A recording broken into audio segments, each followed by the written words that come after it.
G'day ladies and gentlemen, welcome back to the YouTube channel. How are we all doing on this lovely, lovely day? Boy, oh boy, I have been enjoying churning out videos for you all. And it seems like all you guys are enjoying it also. But today I thought I'd talk about something that's becoming a little bit obvious within the motorcycle community, and that is that R7s are becoming synonymous with squids. It used to be GSXRs, but now we got R7 squids. So gone are the days of the GSXR squids. Well, they're still around, but you know what I mean. They're not as prevalent as they used to be, especially because Australia doesn't even get like the 750 anymore, and the 600s are just, they're not as popular. Whereas the R7s, ooh, just made that light, are a dime a dozen. And you can do plenty of hoon shit on them, man. So what is an R7? It's basically an MT-07 with fairings. Now I know it's not entirely the same, but it's basically the same thing. Alright, in that regard. Now I'm actually going to ride up to a really nice little point here.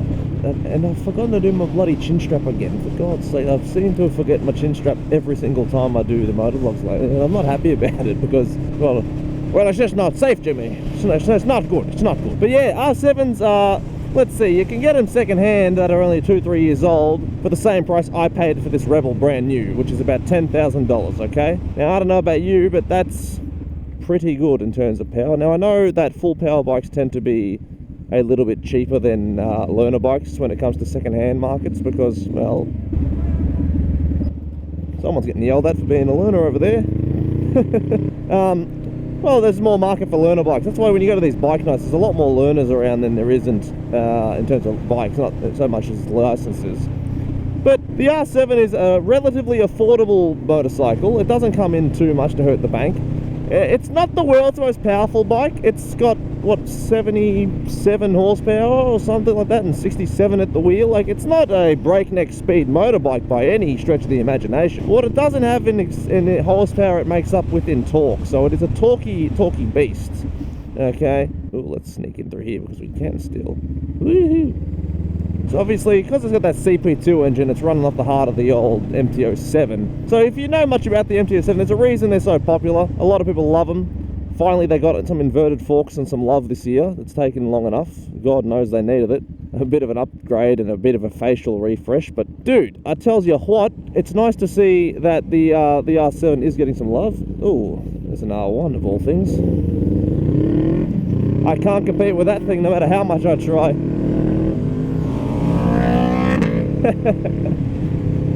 Oh, that thing's awesome. No plate as well. Can't beat it. My brother in Christ, I can't race you no matter how much I want to. It was really funny. That was my mate Royce, but I don't think that fairings are the right one. Ah, dude. So everyone always likes to talk about how the R7 does not replace the R6, and it's not supposed to be. This is the thing that everyone seems to be getting wrong. It's not supposed to be.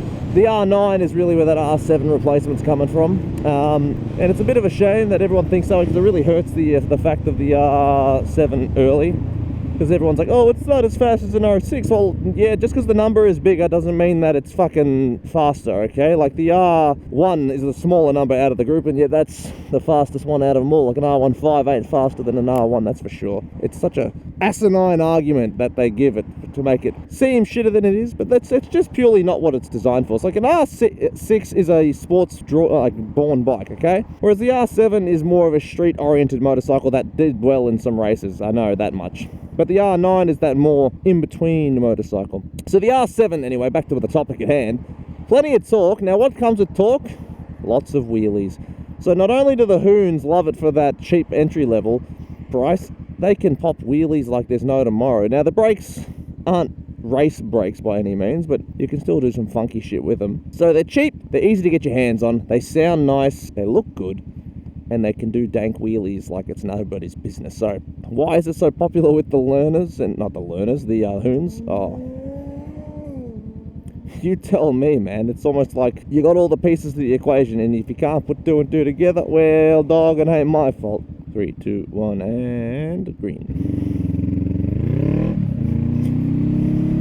Now, I quite like the R7. I actually almost bought one when my Rebel originally got done when I low-sided. I was contemplating selling the Rebel and spending a bit of extra cash getting that R7. Now, obviously, I didn't do that because I figured what was the point of upgrading to another learner bike, even if you can de-restrict it. Now, a lot of the P-platers like it because you can de-restrict it, but for me, that wasn't as appealing. So, look, you might go, well, why don't you get an Aprilia RS660 instead of an R7 for that hoon bracket? And the simple factor is the Aprilia is fucking twice as expensive, man. 20 grand for an Aprilia when you can get an R7 for $10,000 to $12,000. I'm sorry, but the R7 is more bang for your buck for the fun you're going to have. Sure, the RS660 is faster, and you can't compete the top speed with that one. But the R7 actually accelerates to the 100 faster by quite a substantial amount, which you'll feel. So if you're riding legally, the R7 is actually a faster bike. Now beyond that, well, obviously the RS60 is going to lose. The RS660 is more of a top-end bike, whereas the R7 is all low-power oomph, which is a bit like that new Panigale V2, which still won't be the popular hoon bike purely because it's a Ducati and it costs too much money. But it's becoming harder and harder to enjoy some of these bikes because they're making them all for the same thing. All these newer bikes are coming out with all these low-down torque bands, man. And it's not a bad thing. It's actually more fun for street riding. But those top-end squiddie boys are going to cry about it. So the R7 top speed is what, like 120-something miles an hour, 130 miles an hour on road, not like on a dyno. I don't know. I've never really seen the top speed of them. Like, they're not stupidly fast, but everyone goes, oh, it's not a fast bike. Like, my brother in Christ, a CB125 is not a fast bike. A Rebel 500 is still faster than most vehicles on the road. It's not fast, but it is quicker than most vehicles. An R1 is sure, that's not a fast bike, my brother. That's a lightning speed machine. Oh my God, I've never seen anyone come out of that road before. There you go. So the R7 is obviously popping up because of those things. It's relatively quick, not as fast as a 600, obviously, but shut up, dude. It's not an argument. It's faster than most cars are going to do, and it's still going to beat most cars and shit and other bikes in like starting drags. You got plenty of torque for plenty of fun. Wheelie machine, you're going to enjoy all that kind of stuff. It looks good. It sounds great.